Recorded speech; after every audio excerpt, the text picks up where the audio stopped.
Well, good morning, dreamers and non-believers. Back with part 3, Kong and the Machine. After the second game, I was like, wow. And then this game came out and I was like, hot diggity dog. Yeah, it's that good. You think the last game had story? Boy, you ain't seen nothing yet. You see, this game, I have to talk about the tutorial. This game, I have to talk about the tutorial. And if you know you have to talk about the tutorial, then you know there's gonna be lore. You know how I feel about lore. This is the first game where you were just immediately like, okay, let's get into the story. Because right when you log in like the Minecraft world, right when you come into the game, you're in this abandoned building. And through a pneumatic tube, which I am so glad has come back, you know, when you'd be in the back of the car and your mom would drive up to the bank, and you see the pneumatic tube, you know we all wanted to put a burrito in that. To be served by a pneumatic tube is my life dream. But I digress. You put in your broken earpiece and you send it back the way it came. And when you get your fixed earpiece, who else is on the other line but your handler, who is so joyous to hear you alive? Because if you don't remember, the last game, everyone thought you dead. Because you fell down an elevator shaft. Apparently, that isn't enough to kill you. Apparently, you're built like Arnold Schwarzenegger. In his prime, he built different. And I'm gonna be honest, hearing your handler be so joyous during this tutorial, one of my favorite parts of the game, honestly. That also could just be because I'm a depressed motherfucker who needs to hear it. But you know what? We won't get into that. You see, as soon as you finish setting up the abandoned building, the reason why it's abandoned is because it's close to the nuclear silo that you shut down the last game, so it was getting evacuated.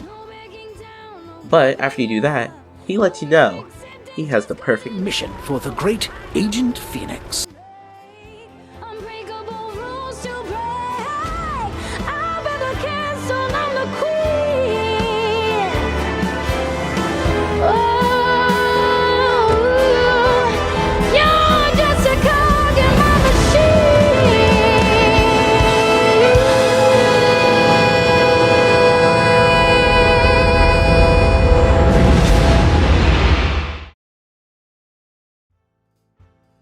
Now, you see, this game revolves around the telekinetic implant in your head, which is the in-universe reason as to why you can move stuff around and freeze them in the air.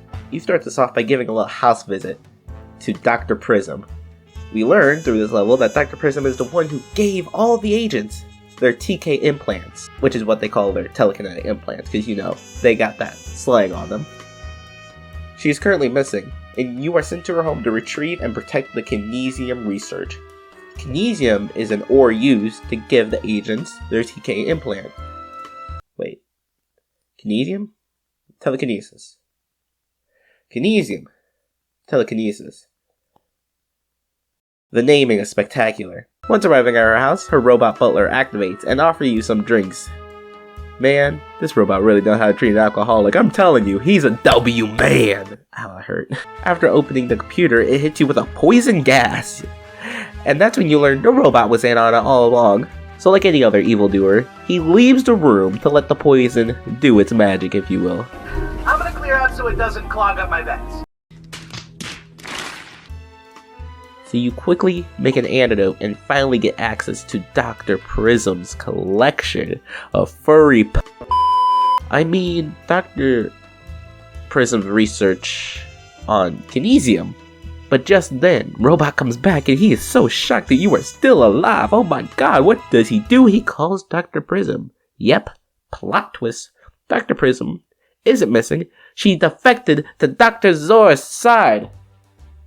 Just doesn't know when to quit. So you show her what's good by killing Robot, but then you discover the reason why Robot was so advanced is because they're using Kinesium in the robot. And that's when you kind of learn that the reason why Dr. Prism kind of has a chip on her shoulder is because she wanted to replace all the human agents at the agency with robot ones. And they were like, no, that is stupid. Your handler makes the actual logical decision of, well, there's only one place you can get Kinesium, let's go there. So you go there, and you figure out, oh, the mine is being run by robots. The same kind of robots that was in Dr. Prism's house. No wonder they got some of No wonder they got so much of this. Also, if you can only get Kinesium from one mine, you'd think you'd get that, locked up, lock and key. I guess not. So, doing your, spy thing, you blow up the mine. Yeah, you blow up the mine. Well, not before, they get some kinesium out of there. So you decide, let's follow the truck that's holding the kinesium. So you tailgate a truck, and to the van with you? Who's in the van but your handler? Okay. And, after disarming the electrical fence they have on the back of this trailer, I'm not kidding, you discover Dr. Prism is not only in the van, but also Robot, who has the memories of the previous robot you keep killing. Yeah, he has a vendetta now. So he jumps onto your truck, you're not in a truck, you're in a smooth car. He jumps onto your car, and, is like, I'm just gonna kill you and blow you up. And that trope in every spy movie where it's like, what wire do I cut? Oh my god, you do that? But the instructions are actually on the inside of the robot. And Robot, that's his name, explains that he put them in there because having them in there makes him feel closer to Dr. Prism. This man, he's evil, he's been trying to kill me, but god damn if he's not adorable! So what do? Well, you don't know what to do. You actually lost the truck in the chase when Robot jumped on your car, but you know what, that's fine, because there was some seismic activity at the bottom of the ocean. Let's go check that out. So you go check it out. And what's down there? But kinesium research is being done. And, there's audio tapes scattered throughout the place, and there's another person there. A guy with a thick Australian accent name, you guessed it, Ollie. You see, Ollie kind of helps you through these experiments. And not only do you have an experiment where you unstabilize some kinesium, but you also create a shield around yourself. And you figure out that by using unstable kinesium, you can destabilize stable kinesium. You discover this by blowing up little bombs of kinesium scattered throughout the ocean floor. Well, that seismic activity awakens the guard of the facility, a giant kraken. Luckily, you have just the trick up your sleeve. No, you don't. You have nothing to combat yourself in this moment. The kraken literally just tries to get you, and you're able to fend it off, and when you do, Ollie's able to escape. And you hear the same voice that you do in the first game of the Zaraxis escape pod. And that's when Ollie goes up. Welcome to our state-of-the-art Zaraxis escape pod. Oh, this pod seems very safe. Take it easy, whoever you are, and thanks again. I hope I see you again someday. And if you know how that level went in the first game, you know he did not make it to the surface. But just then, when you think you're safe, the Kraken comes back and he starts breaking the window you're looking out of. And if you're not careful, you're going to drown. So what do? You grab your scuba helmet and you put it on. The water rushes into the facility. And there it is. The Kraken right in front of you, ready to kill you. Your handler is panicking in your ear. He's gonna come. He doesn't know what to do. He's putting on his wetsuit. He's gonna try to come save you, but he doesn't know. So what do? You disable the mind controller that the Kraken has on his head.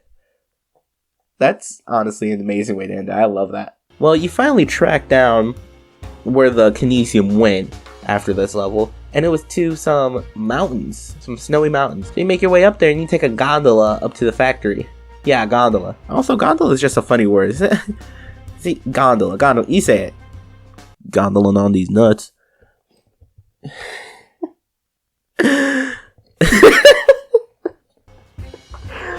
I'm so funny. Also, you're given a firework launcher, but you just use it like a gun, and I love that. So 3 robots appear in front of you, one of them being the robot you know, and 2 of them being, filler.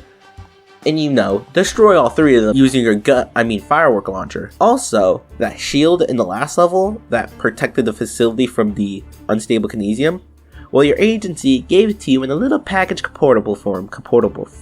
Little package portable form. Because they said it could be useful, just in case. Well, just then, a helicopter comes around, and who is it but none other than Dr. Prism, coming here to monologue, and to show you truly how outnumbered you are. And to be fair, she was right. 100 of them robots fly up and just show you how outnumbered you are. Like, she was kind of right. She was kind of spit back. She was like, yo ass outnumbered, we gonna kill you. And I was like, she finna kill me. And just then, you feel a tremor in the ground from your gondola that is suspended in the air. Yep. And you see a wave of energy, the same wave you saw in the last level. And it doesn't take a scientist to get that if the robots have kinesium in them, and there's a wave of unstable kinesium coming towards them, what's gonna happen? You're right, they all explode. And the only thing keeping you safe was that portable shield. But your gondola starts to fail. And so you will use the emergency exit and slowly descend. And who do you find on the ground? Dr. Prism. She's over one of her robots. Sad. Discombobulated. Heartbroken. That not only does she feel betrayed by the agency, but the one person who gave her a real chance betrayed her too. Because he's more obsessed with killing the agency. Who didn't see that coming? So she takes the blicky on the ground and points it at you and says, you know what? I never want to see you again. Throws the blicky down and walks away. Finally, for the last level.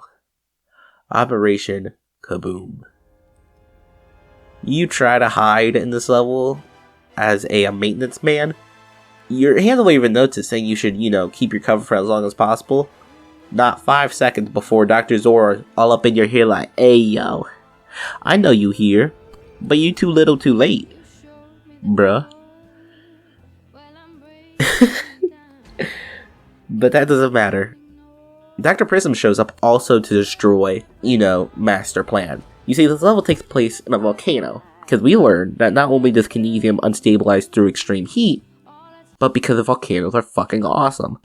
And so, he has a kinesium core surrounded by 3 heating generators, a volcano, and the whole facility is powered by lava. This kinesium's gonna blow. Dr. Prism shows up and was like, I said I never want to see you again. And I'm like, bitch, we here to stop Dr. Zora. Why you hating? And she's like, you know what? Fine, fuck it. So y'all work together. After working together, she's like, you know what? You ain't half bad, kid. And so after, disabling the heating generators, Dr. Zora's like, we have a volcano. I'll blow this bitch up and it will still go off. And the handler in your head is like, oh my god.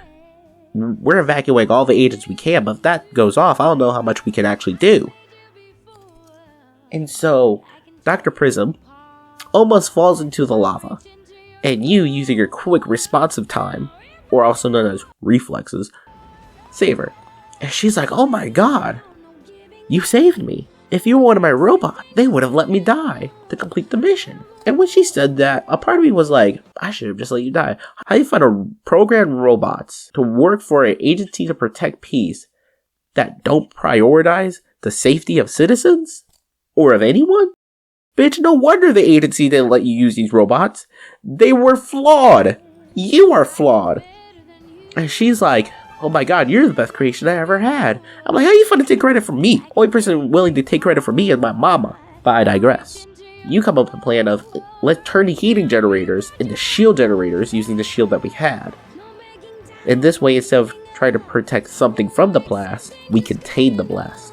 Which is actually the smartest idea. So she gives you this control panel, and it's pretty much just a bunch of different diodes from knobs, to levers, to buttons. And they all have lights, and sometimes they turn red, and she's like, if they turn red, switch them. And then you're like, okay. And you sit there and do that for a few minutes, and then she's like, alright, I'm gonna do it, you do this. And so you switch your task to do the other thing, and then you go back to doing that. Kind of flip-flop for like a few times. And then finally, guess what do? You get it to work. And she's like, oh no, they're too far apart. So what do? You try to pull them together, but it doesn't work. You have 2 hands, there are 3 generators, you can't pull them together. But that's a kinesium core. What is giving you your telekinetic powers? Kinesium. So you point your powers at the core, and it splits into 3 waves, and you're able to pull it together. And you pull that shit together like your life depends on it, because it fucking does. And so you pull, and you pull, and you hold, and it goes off.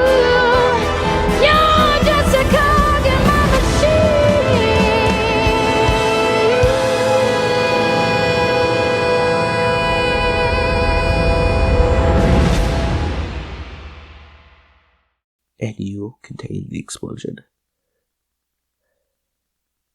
But it takes everything out of you as you slowly drift into oblivion as a volcano is exploding around you.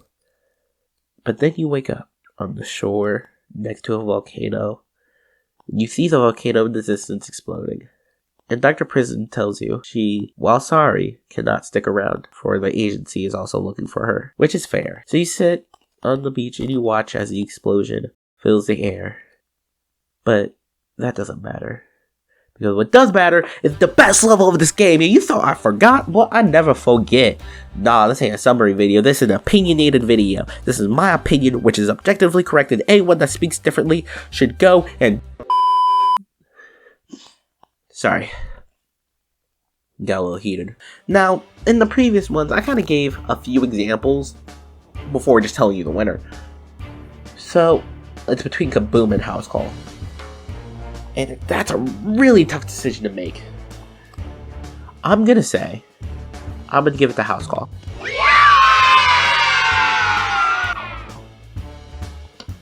Because that being the first level of this game, and just immediately having the Handler, the Robot, and Dr. Prism, the three mainstays of this entire game all in that one level, you get there, you kind of quickly get to know what their gist.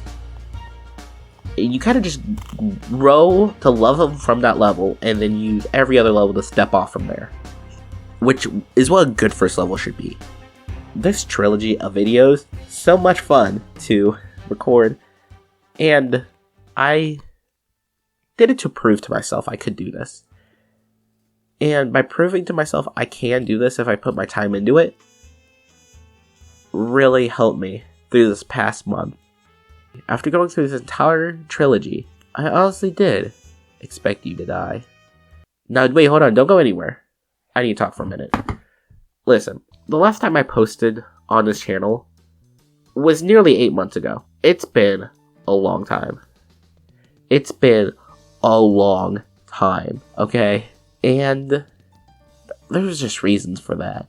So many reasons for that. I wasn't liking the kind of videos I was making, but I wanted to make those kinds of videos, but I wasn't really happy with the output. But I had to understand, well, I didn't understand, but I need to understand now, that I do understand now, is that I can't be good at walking when I haven't taken a first step. The first step, I'm gonna fall. I'm gonna keep falling. And I won't fail until I stop getting back up. So, are you a dreamer or a non-believer? Because I love you. And I'll see you next time.